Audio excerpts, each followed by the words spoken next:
Hello, everybody. I'm John Locke, and I'd like to welcome you to the LockeInYourSuccess.com Trading Performance Podcast, where it's all about real traders, real problems, and real coaching. Listen up and enjoy the segment. Actually, before I get going, I just want to talk to you a little bit about the market conditions right now. So, as many of you know, the market's been down a lot. We've had a lot of downward movements. It's been very consistent. The large majority of the trading strategies that we're dealing with are either slightly bullish or market neutral to slightly bullish. And there's very few that are actually designed specifically for a very bearish environment. Now, this doesn't mean that you're not going to make money in downtrends. I mean, we have the bear trades doing well, the UB1's doing well, the bearish butterfly is doing well. We have trading strategies that do well and tend to do well in this type of environment. We have strategies that tend to do well in a more bullish environment. We have strategies that tend to do well in a more bearish environment. Part of you developing as a trader is understanding the dynamics of how strategies react differently in different types of market environment. There is no one rule set that you're going to trade blind to what the market's doing and win all the time. Now, that doesn't mean you can't take one rule set and win or do very well in the markets over time. For example, we've been trading the M3 since 2007, and that's over time, that's done fantastically well in the market. We've been trading the bearish butterfly since 2007. And over time, that's been done fantastically well in the marketplace. But we do have our periods of time where, you have your rough periods of time. It's just like if you were say a pro football player.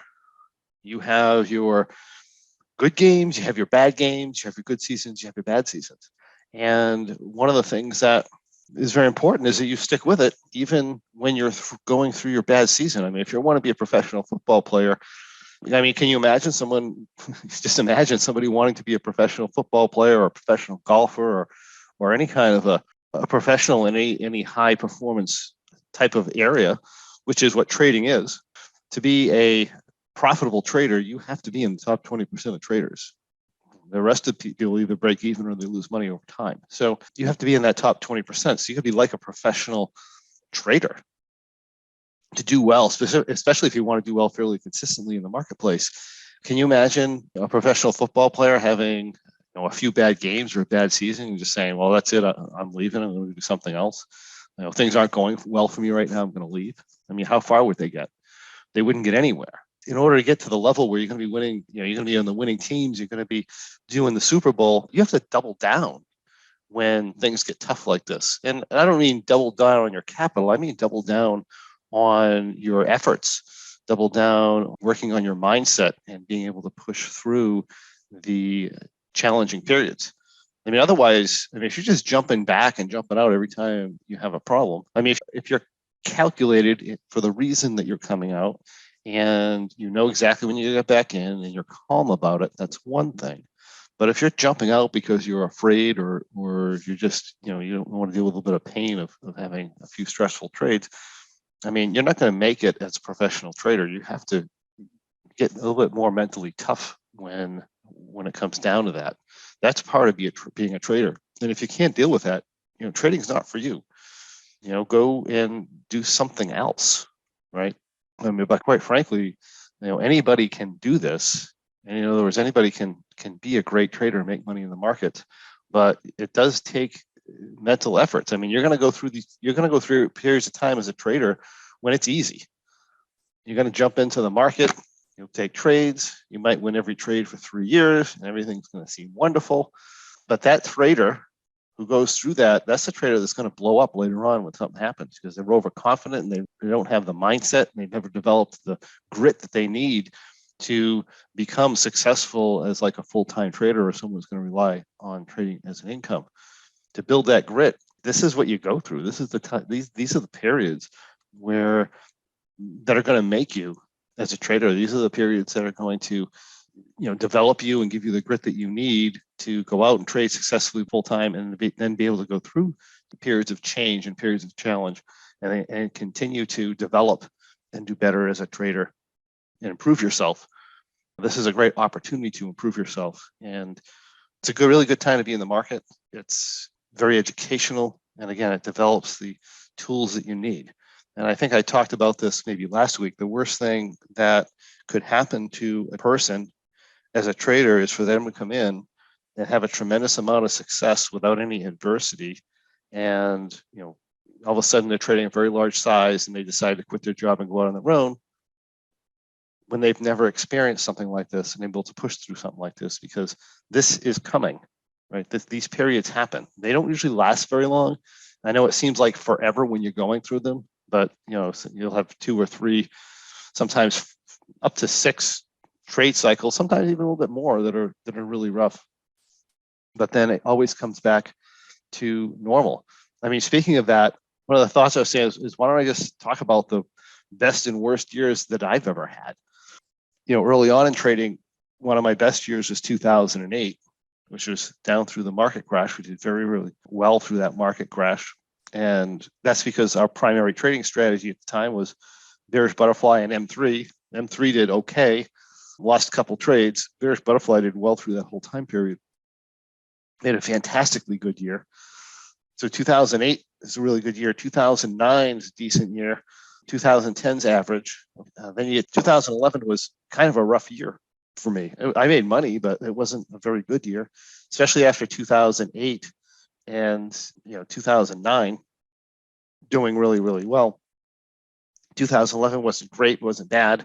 2012 was probably the best year I've had to that point. My point being, I have a really bad year, then all of a sudden I have a really good year. Then comes 2013. That was the worst year I ever had. That was worse than 2011.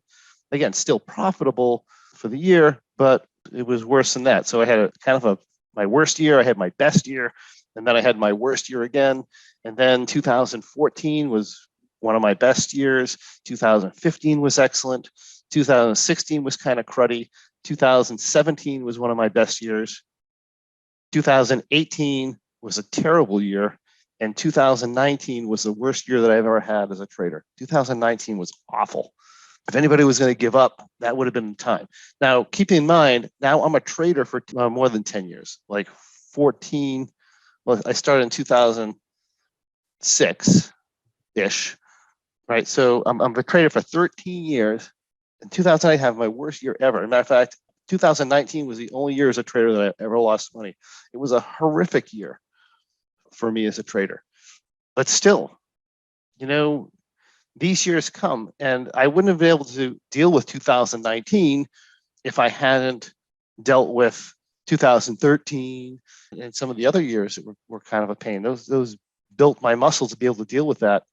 If I fell apart during that time, I don't give myself a chance to develop as a trader, and I don't give myself a chance to make money, right? But 2019 was horrific. Does anybody know what my best year ever was in the marketplace? The best year I ever had is the second half of 2021. Absolutely fantastic. I mean, I can't believe how good that period went. So again, your worst years are followed by your best years. It's very, very common. And that's going to continue on like forever in the marketplace. And if I hadn't built that grit, I wouldn't have been able to go through or ever experience my good times, because I've never pushed through the bad times. It makes it just critically important. And then, I had this wonderful period of time, 18, 20 months. I think it was more like 22 months.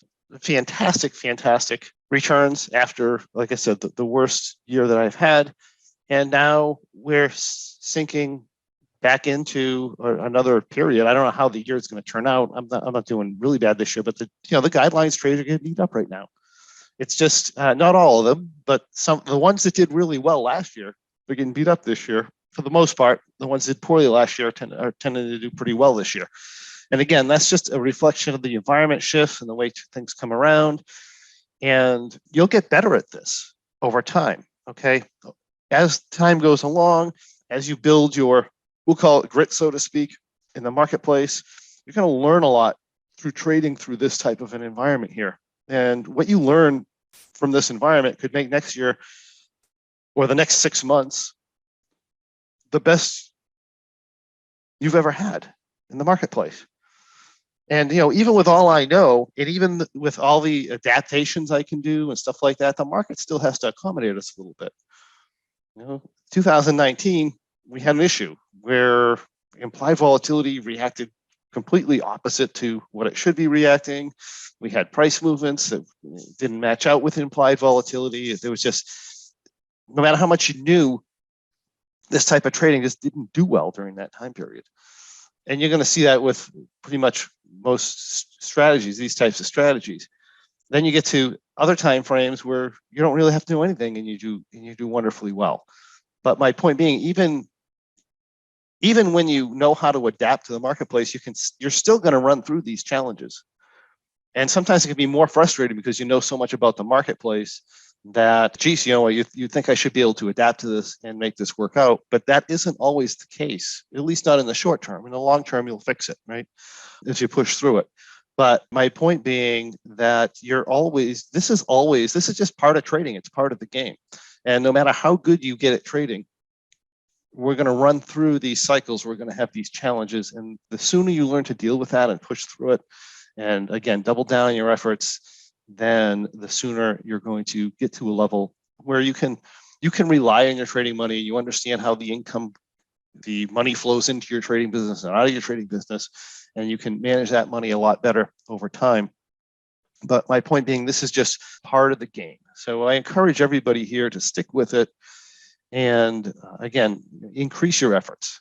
Don't back off from the market. Again, this isn't about doubling your trading size and pushing in when things aren't going well from a financial standpoint, but it is about coming in and making sure that you're at least paper trading the strategies in this marketplace, and you're keeping up with everything that's going on, and you listen to what we're going to be talking about as far as what you can do for adaptations and stuff. And that is what I have for you today. If you have any questions or comments or anything else you'd like to see in the next Trading Performance podcast, please list that in the comments and I'll personally answer your questions and comments for you. Also, I'd love to encourage you to come on over to lockeinyoursuccess.com. That's LOCKE in yoursuccess.com, and check out our Trading Performance and Pro memberships, where you can find the tools you need to become a much more effective trader, regardless of the type of trading you do.